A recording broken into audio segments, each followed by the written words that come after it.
गांव के चौक में ये घंटी सैकड़ों साल से टंगी है।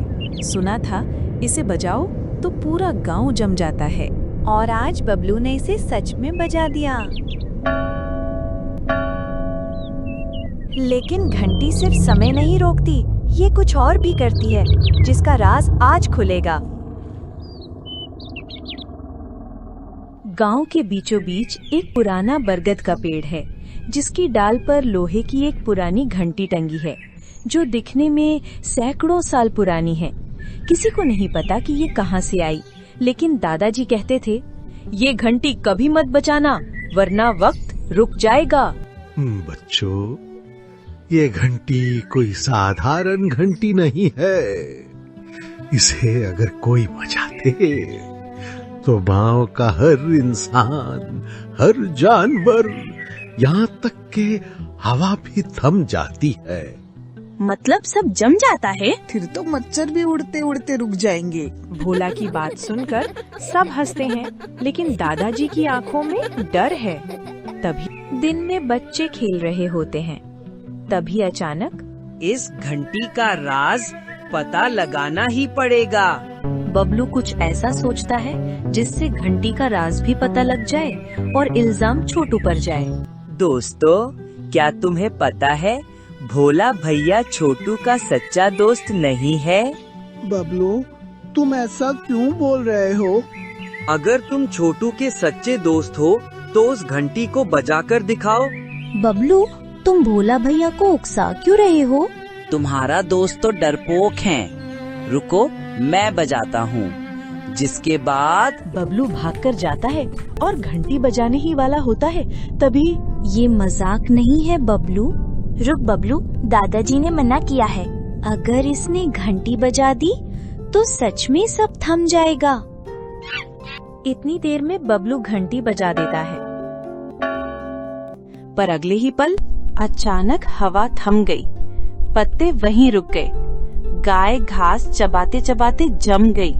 सब लोग जम गए और वक्त ठहर गया।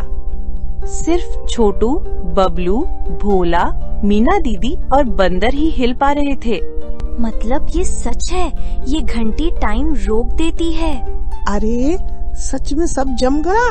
पर हम तीनों क्यों नहीं जमे? क्योंकि तुम लोग गांव के बच्चों के रक्षक हो। ये घंटी एक प्राचीन राजा ने लगवाई थी। ये समय रोककर दुश्मनों को कैद करने के लिए इस्तेमाल होती थी। लेकिन अगर घंटी 5 मिनट से ज्यादा बजे हुए स्थान पर रही तो सब हमेशा के लिए जम जाएंगे। मतलब हमें 5 मिनट में घंटी को बहुत दूर छोड़ना होगा। और तभी घंटी अपने आप बज उठी। हमारे पास समय बहुत कम है, जल्दी ही कुछ करना होगा। बच्चे घंटी उतारने की बहुत कोशिश करते हैं, लेकिन घंटी तक उनका हाथ नहीं जाता है। तभी अचानक छोटू को एक आइडिया आता है। भैया, जल्दी से एक चादर लेकर आओ। भोला तुरंत चादर लाता है और उधर छोटू बंदर को इशारा करता है। बंदर भागकर पेड़ पर चढ़ता है और घंटी की रस्सी खोलता है। घंटी सीधे नीचे चादर पर आकर गिरती है। तभी छोटू बाइक लेकर आता है। भैया, जल्दी से घंटी लेकर बाइक पर बैठो। तीनों वहाँ से तेज स्पीड में निकल जाते हैं। छोटू और भोला दोनों नदी किनारे जाते हैं और जल्दी से नदी में घंटी को फेंकते हैं। नदी से बहुत ऊंची ऊंची लहरें उठती हैं और आगे बढ़ने लगती हैं।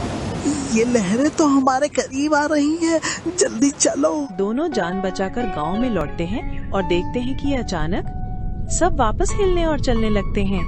अरे, मैं कहाँ थी? मैं यहाँ कैसे आया? किसी को कुछ याद नहीं था सिवाय इन बच्चों के। बबलू को उसके किए पर पछतावा होता है।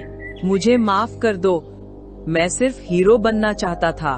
तुम बच्चों ने आज गांव को बचा लिया, लेकिन याद रखना, अभी खतरा टला नहीं है।